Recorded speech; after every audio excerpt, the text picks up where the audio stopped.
মাসে নেক আমলের মাধ্যমে গুনাহসমূহকে জ্বালিয়ে ভস্ম করে দেওয়া হয়। আর রমজান মাসে আল্লাহ তাআলা আমাদের উপর সিয়ামকে ফরজ করেছেন। সিয়াম শব্দের অর্থ হলো বিরত থাকা, অর্থাৎ সকালবেলা থেকে বেলা ডুবা পর্যন্ত স্ত্রী মিলন, পানাহার এবং সকল প্রকার পাপ কাজ থেকে বেঁচে থাকা। সম্মানিত উপস্থিতি, আমরা সব সময় কোনো না কোনোভাবে গুনাহের মধ্যে ডুবে থাকি। ছোট ছোট পাপ করতে করতে এক সময় বড় পাপ করে ফেলি। তাই আমাদের পাপ থেকে মুক্ত হওয়ার জন্যই আল্লাহ তাআলা আমাদের মাঝে রমজান মাস নিয়ে এসেছেন, যার কারণে আমরা এই রমজান মাসে তওবা করে আল্লাহর নিকট পবিত্র হতে পারি। আল্লাহ তাআলা আমাদের নিকটে রমজান মাসে সিয়ামকে ফরজ করেছেন। আল্লাহ তাআলা বলেন, ইয়া আইয়ুহাল্লাযীনা আমানু, হে ঈমানদারগণ, কুতিবা আলাইকুমুস সিয়াম, তোমাদের উপর সিয়ামকে ফরজ করা হয়েছে, কামা কুতিবা আলাল্লাযীনা মিন ক্বাবলিকুম, যেমন ভাবে ফরজ করা হয়েছিল তোমাদের পূর্ববর্তী লোকেদের উপর, লাআল্লাকুম তাত্তাকুন, যাতে তোমরা মুত্তাকি হতে পারো। সম্মানিত উপস্থিতি, কোরআনের মধ্যে আল্লাহ তাআলা বলেছেন রমজান সম্পর্কে, রমজানের গুরুত্ব অনেক বেশি। সম্মানিত উপস্থিতি, একটা জিনিস আপনাদেরকে বুঝাইলে হয়তো বুঝবেন।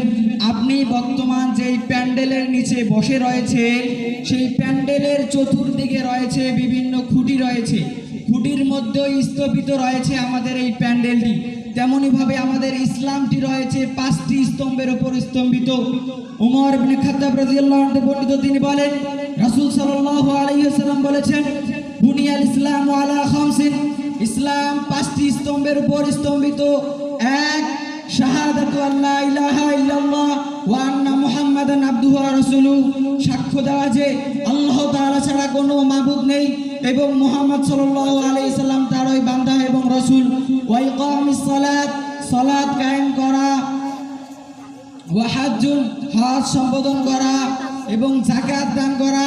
এবং 5ম নাম্বার হচ্ছে রমজান মাসের সিয়াম পালন করা। সম্মানিত উপস্থিতি, রহমত, বরকত এবং মাগফিরাত নিয়ে আমাদের রমজান মাস।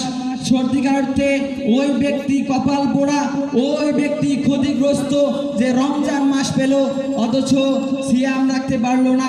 সম্মানিত উপস্থিতি, আমাদের প্রত্যেককেই উচিত এই রমজান মাসে আল্লাহর বেশি বেশি ইবাদত করা। আল্লাহ তাআলা এই মাসে কোরআনকে নাজিল করেছেন। তিনি বলেন, শাহরু রমাদান আল্লাযী উনজিলা ফীহিল কুরআন, এই সেই মাস যে মাসে কোরআনকে নাজিল করা হয়েছে। আমাদের রমজান মাসে বেশি বেশি ইবাদত করতে হবে। আল্লাহ তাআলা সেই ব্যক্তির পাপ সমূহকে মুছে দেন যে ব্যক্তি ঈমানের সাথে সওয়াবের আশায় রমজানের সিয়াম পালন করে। আল্লাহ তাআলা তার সব পাপ সমূহকে মাফ করে দেন। তাই আমরা যেন রমজান মাসের যথাযথভাবে আল্লাহর ইবাদত করে কাটাতে পারি।